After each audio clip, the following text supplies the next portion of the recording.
আরজিকর কাণ্ডের প্রতিবাদে ফের পথে নাগরিক সমাজ। রুবি থেকে গড়িয়াহাট পর্যন্ত নাগরিক সমাজের মিছিল। এই ছবি সরাসরি আপনারা দেখতে পাচ্ছেন। দিনে দুবার ব্যবহার করো স্টপেজ ক্রিম আর নিজেকে রাখো এভারগ্রিন। কেয়াশেক আরোমা থেরাপি স্টপেজ ক্রিম আর খুঁজে পাও নতুন আমিকে।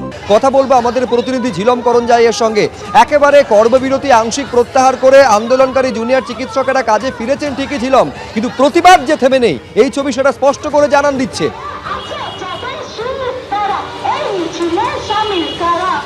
রুবি মোড় থেকে কিছুক্ষণ আগেই এই নাগরিকদের মিছিল শুরু হয়েছে। আমার সহকর্মী প্রতীককে দেখাতে বলবো। দেখতে পাচ্ছ নাগরিক সমাজের সবাই রয়েছে, প্রবীণ থেকে নবীন। যেরকমভাবে দিনের পর দিন মাসের পর মাস আন্দোলনের একটা গতি চলছে এবং জুনিয়র চিকিৎসকরা তারাও সেই আন্দোলনের গতি বজায় রাখলেও তারা এই মুহূর্তে আংশিকভাবে কর্মবিরতি প্রত্যাহার করেছেন। তবে সাধারণ মানুষের যে আওয়াজ, সাধারণ মানুষের যে দাবি, সেই দাবি কোনোভাবে এখনো কমে যায়নি। এবং আমরা দেখতে পাচ্ছি রাজ্যের বিভিন্ন প্রান্তে, দেশের বিভিন্ন প্রান্তে যেমন বিক্ষোভ হচ্ছে, কলকাতাতেও বিভিন্ন প্রান্তে এই বিক্ষোভ চলছে। রুবি মোড় থেকে গড়িয়াহাটের দিকে সাধারণ মানুষ যাচ্ছে, তাদের সঙ্গে কথা বলবো। আপনারা আজকে পথে নেমেছেন, সারা রাজ্য জুড়ে প্রতিবাদ হচ্ছে। চিকিৎসকরা এখন তো অনেকটাই কর্মবিরতি প্রত্যাহার করে কাজে যোগ দিয়েছে, আপনারা কি মনে করছেন? আমরা মনে করছি তাদের দায়িত্ব, তাদের কর্তব্য তারা পালন করছে, কিন্তু তারা আন্দোলন ছেড়ে চলে যায়নি। এটা তারা প্রতিশ্রুতি দিয়েছে যদি এক সপ্তাহের মধ্যে তারা তাদের দাবি না মেটে তাহলে তারা বলেছে আবার আন্দোলনে ফিরে আসবে।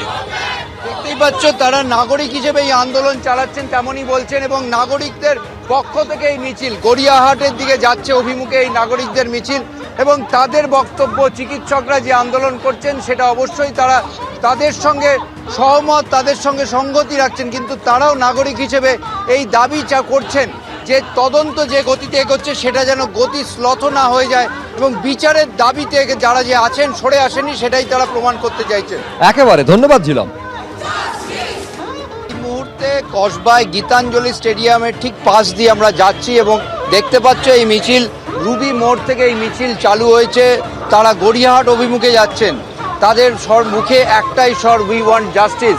14ই আগস্ট থেকে যে বিষয়, যে দাবি উঠেছিল, 9ই আগস্ট যে ঘটনা ঘটেছে তারপর থেকে এই যে একের পর এক মিছিল, প্রতিবাদ আন্দোলন, সেই প্রতিবাদ আন্দোলন কলকাতা জুড়ে, সারা রাজ্য জুড়ে হচ্ছে। এবং যারা পথে নেমেছেন তাদের সঙ্গে আমরা কথা বলবো, তাদের বক্তব্য জেনে নেব। আমার সহকর্মী প্রতীক দেখাচ্ছে এই দৃশ্য।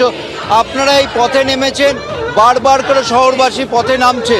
আপনার কি মনে হচ্ছে যে সরকার কোনোভাবে এতে কোনো সাড়া দিচ্ছে বা আমাদের এই আন্দোলন নিরন্তর চালিয়ে যেতে হবে? সরকার যে সাড়া দিচ্ছে এখনো পর্যন্ত খুব আশানুরূপ নয়, কারণ এখনো পর্যন্ত যে যে ক্ষেত্রগুলোতে ওনাদের ইন্টারভেনশন দরকার ছিল আমরা সেইভাবে কোনো জায়গাতেই দেখতে পাইনি। আমার মনে হয় যে আরো বেশি সরকারের প্রোঅ্যাক্টিভ হওয়া দরকার ছিল এরকম একটা ঘটনা ঘটার পর। এখনো মেয়েদের নিরাপত্তা কর্মক্ষেত্রে সুনিশ্চিত নয়, স্বাস্থ্য দপ্তর এখনো ঘুঘুর বাসা, সেখানে কোনো রকম ভাবে এখনো কোনো স্টেপ নেওয়া হয়েছে বলে আমাদের কাছে কোনো খবর নেই। সুতরাং এগুলো আগে হতে হবে।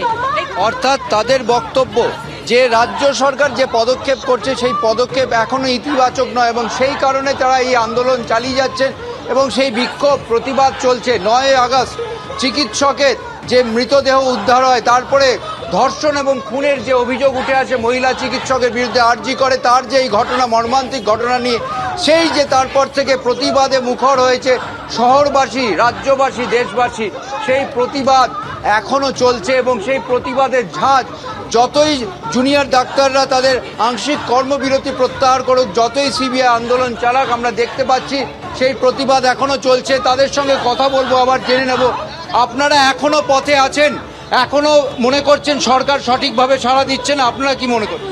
আমরা চাইছি জাস্টিস, আমরা ওই জন্য এখনো চেয়ে যাচ্ছি, বিচার চাই, সঠিক বিচার চাই। তদন্ত হচ্ছে সিবিআই, সবই আছে, তাতেও তো আমরা রাস্তায় বেরিয়েছি একমাত্র বিচার, যেটা সঠিক বিচার বলে।